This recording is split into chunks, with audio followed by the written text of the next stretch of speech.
everyone, welcome to another edition of Healthcare's Missing Link podcast, where we help you uncover those things that are hidden that are stealing your best health. I'm your host, Dr. Mark Sherwood, and today we're going to dive into a little bit of good news for a change. Bad news, when it's consistent, can affect your health in a negative way. We all know that. So we want to offer you a little bit of good news, inspiring stories with great life application to really benefit us and bless us as we go through life. Remember, if you are blessed, you will be a blessing to other people. So to be a blessing, you need to first bless other people. So we're going to tell you two stories today that are real stories. One is an incredible act of thankfulness. Thankfulness is good. Many times people don't say thank you enough. So this story that we'll talk about in just a moment is going to talk about the very thing, thankfulness demonstrated in a mighty, mighty way. The second story comes to us from overseas in the midst of one of the greatest, most unexplained tragedies that we've had in the history of our world. There is an exceptionally heroic act by a nurse to save the lives of a couple little babies. So these are amazing stories, and I can't wait to share them with you right now. First and foremost, we're going to talk about a story of a teenager who has actually got this wonderful idea to say thank you in a unique way. She began to create a global card campaign. Think about this, a homemade global card campaign. Jessica Ong, OMG. She decided that a few months into the pandemic, and she's 14 years old, and we like to share stories of young people because young people have fresh minds. The Bible talks about us becoming young again and to be like the little ones. And so maybe we need to think in a fresh way like a little kid. Maybe we need to really dream again like a little kid. Remember when you dreamed you could become anything or do anything? You were going to be a professional athlete in 4 sports at the same time. Those gargantuan dreams that didn't seem possible. Well, guess what? When you're a little kid, anything seems possible. So maybe we need to let the little kid in us come out again. But months into this pandemic, Jessica Ong, 14 again, decided she wanted to do something to help others. So she began making cards. And this campaign of hers, of card making, was meant to say this thank you to the frontline workers on the pandemic. So the group, this handmade card group, sends messages of thanks to healthcare workers, uplifting notes to seniors, or patients who may be feeling a little bit lonely. So they're addressing these people that may be feeling overwhelmed and lonely. This small act of kindness, of course, got started at her home and has spread across the country and even the world through, guess what, a little social media page called Instagram. Jessica says this, and this is her quote, not mine. I think a lot of teenagers nowadays, we feel so helpless right now, and it's really hard. And we don't know what to do. But we can give that support to people in the form of a card. What wisdom from a 14-year-old young woman. So Cards for Kindness has more than 530 ambassadors in 30 countries located around the world. I mean, this started from Jessica's 14-year-old dream, Cards for Kindness. She further states, and she's quoted as saying, "It makes me want to care for people more when I see complete strangers are sending so much love to each other." Friend, kindness is contagious. Thank yous are contagious. Be kind and say thank you more often. Now, Ong, of course, she feels empowered during this time of such uncertainty and wants others to join her in this project and also this feeling of empowerment. Sometimes people look at kids and they say just because of their age, they're not old enough to do any good. And sometimes they get pushed down. Well, you keep your dream to yourself and don't affect me and my adult habits and my adult locked in belief system or boxed in belief system. But I'll tell you, friends, as Jessica states quite plainly through her actions and words, her voice is just as powerful. One of the seniors, she states, that she gave a card to messaged her back one day and said that he put it in his office and it has been a permanent spot there, and it's just so heartwarming. Jessica really understands this when she realizes that every one of these people Knowing they're loved and cared for and supported brings life in the midst of a lifeless, uncertain, and even lonely situation. Lonely, of course, makes us more susceptible to not just the detachment portion, but the susceptibility to depression. And sometimes loneliness can be quite scary. It's really important that we don't allow loneliness to become the norm in our world. So, from Atlanta, Georgia, to San Diego, California, to countries all around the world, the Cards for Kindness Clubs works to bring a personal touch to those who need it most. It's a growing group of young people, and who they found in its challenging times brings unexpected opportunities to make a difference. In the first 6 weeks of this pandemic, they made and sent more than 1,000 cards. And all the cards, many of them are at least handmade art. So Cards for Kindness continues to this day to spread joy, hope, love, and caring. So far, they've made over 14,000 cards and do not plan on stopping. What's the takeaway message from this good story? I touched on it earlier. Find an opportunity and a place to be kind, to say thank you. Your challenge with this story and the application is this. When you hear this podcast, as soon as it's over, and it's not going to take very long to listen to the other story because you'll be amazed, you need to reach out, send someone a card, send someone a thank you card. Maybe you need to pick out one thank you card a week to send to somebody. Don't do it because you're trying to get something back. Do it because you just want to encourage them and say thank you for all the good and the gift they've been in your life. Our next story comes from overseas in the Middle East, in a place called Beirut, Lebanon. Many of you know at this point there was a massive explosion from some stored up ammonium nitrate.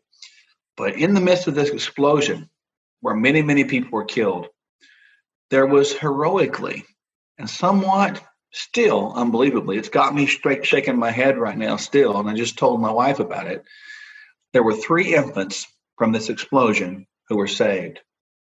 And a photojournalist named Bilal Jawish was at home on the outskirts of Beirut when an explosion which killed at least, as far as we know, 135 people and injured more than 5,000 and damaged more than 300,000 homes rocked this Lebanese capital, the city of Beirut.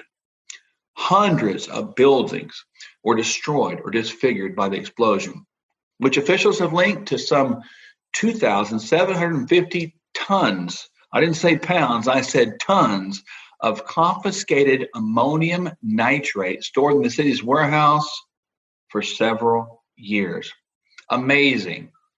Regardless of how it got there, and regardless of what happened, in the midst of some of the greatest tragedies of the world, people can come together.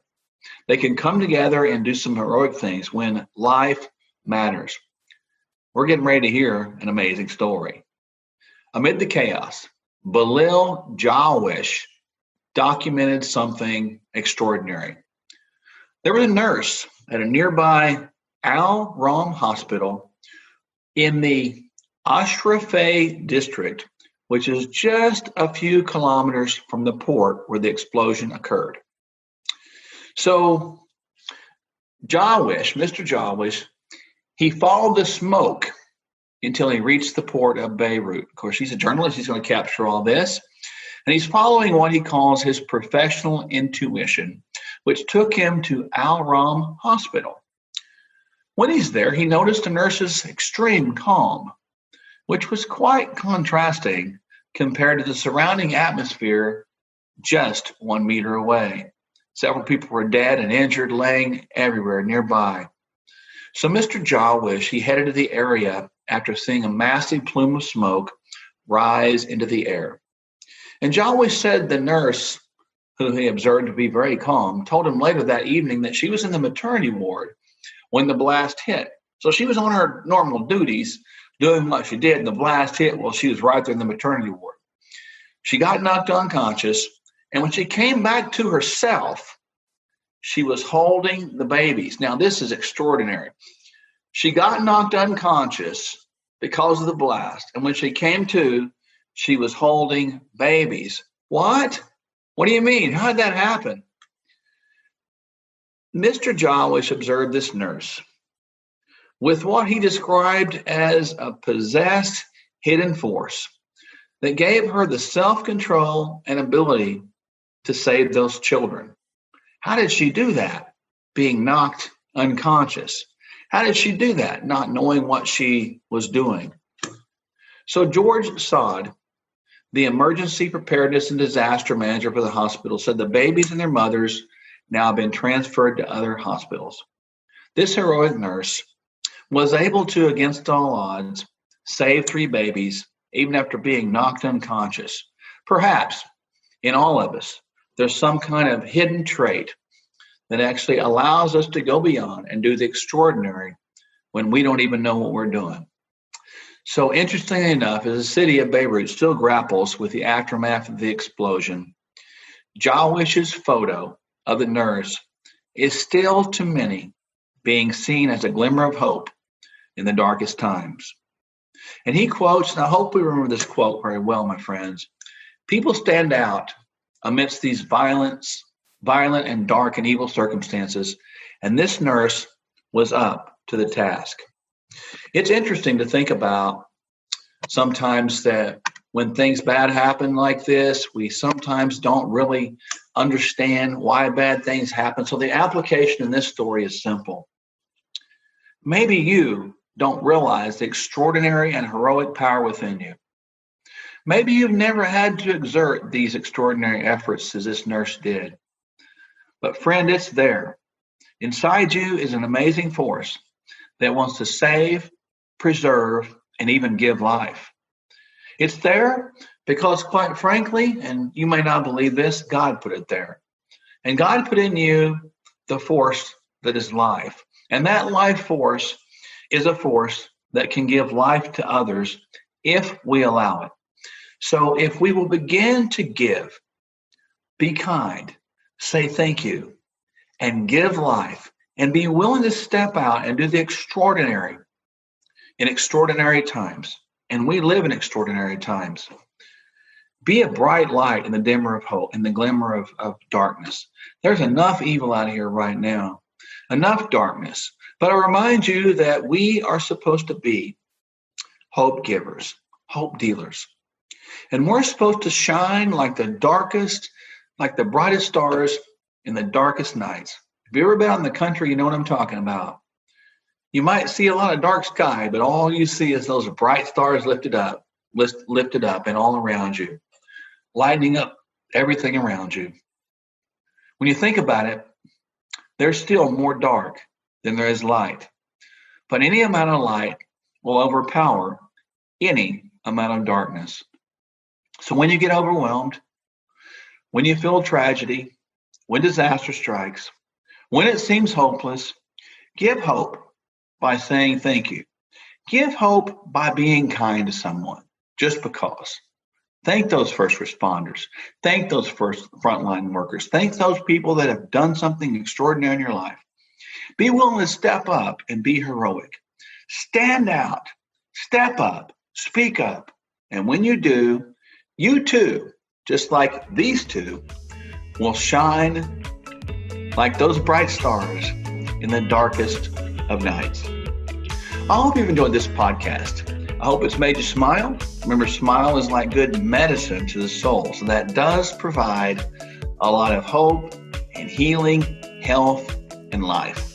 We're always grateful for you listening. So make sure that you always go down and push the subscribe button and find out what and who is coming up next. Remember, don't let those hidden things bog you down and steal your health.